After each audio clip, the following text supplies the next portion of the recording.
आपने सही कहा प्रधान जी, प्रधानमंत्री किसान सम्मान निधि 10 करोड़ किसान के खाते में सिंगल क्लिक दबाओ और खाते में पैसे आ जाओ। बताओ ठीक है कि नहीं है योजना? और किसी के माध्यम से भेजो तो ये काली मुंडी वाले का ठिकाना नहीं है। गड़बड़ हो गई तो आधे दूधे वो ही धर ले, पूरा पहुंचता ही नहीं था। लेकिन अब डीबीटी से आगे बढ़ गया। ये डीबीटी में भी बड़ा खतरा था। मैंने एक बार प्रहलाद जी, जब मध्य प्रदेश का मुख्यमंत्री था तो बच्चों को हमने साइकिल दी स्कूल जाने के लिए। पहले बेटियों को दी हमने, बाद में फिर बेटे भी बिगड़ गए कि मामा बेईमानी हो रही है, बेटियों को दे रहे हो हमें नहीं दे रहे। हमने फिर बेटों को भी देना शुरू कर। बाद में मैंने सोचा कि ये साइकिल खरीदने के चक्कर में कहां सरकार पड़े, टेंडर करो ये कंपनी और वो कंपनी।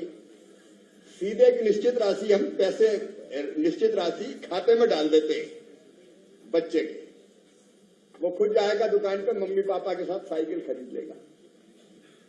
अगले साल जब मैंने देखा साइकिल की संख्या कम हो गई, आधे बच्चे साइकिल से आए, आधे आई नहीं। तो मैंने पूछा, मैंने कहा क्यों भैया?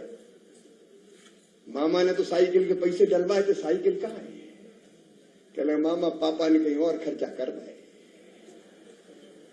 तो पापा जी ने साइकिल खरीदी, साइकिल के पैसे इधर उधर बाकी चीजों में लगा दिए।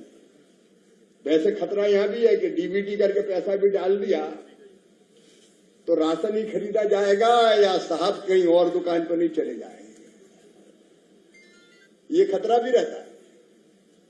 और इसलिए जरूरी था कि ऐसा सिस्टम कि जिस काम के लिए पैसा दिया गया है, पैसा अगर राशन के लिए दिया गया है तो राशन ही आना चाहिए। बोलो सही बात है कि नहीं? और ये जो सिस्टम है इसमें ये पैसे से राशन के अलावा तो कुछ नहीं खरीद पाएंगे ना।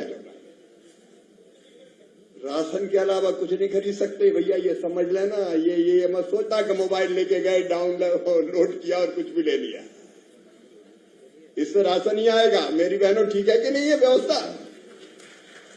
इससे केवल राशन आएगा। और ये सुविधा और दे दी आपने कि राशन जैसा चाहिए। मान लीजिए एक तरह का गेहूं आपको अच्छा नहीं लग रहा, आप दूसरा पसंद कर लो। ये सही बात है ना? अगर उसकी क्वालिटी ऐसी है कि थोड़े बहुत कम ज्यादा पैसे लगे तो वो पैसे ऊपर से बदले देते। लेकिन ये भी होता था कि किसी को एक तरह का गेहूं पसंद नहीं आया तो वही गेहूं क्यों है, तो इसमें अब च्वाइस भी है। और चंडीगढ़ में तो ये भी आपने च्वाइस दी है कि गेहूं और चावल के अलावा और भी कोई चीज, दाल भी खरीद सकता है। तो आप गेहूं चावल के अलावा दाल भी खरीद सकते हो और कोई जरूरी खाद्य पदार्थ खाने की चीज खरीद सकते हो। तो सचमुच में बहुत बड़ा नवाचार है जो विभाग ने किया है। इसके लिए मैं बहुत बहुत बधाई प्रहलाद जी आपको देता हूं। और मेरे प्रिय बहनों और भाइयों, केवल यही निवेदन करता हूं कि प्रधानमंत्री जी के नेतृत्व में जनता तक सुविधाएं पहुंचाने में सरकार कोई कसर नहीं छोड़ रही।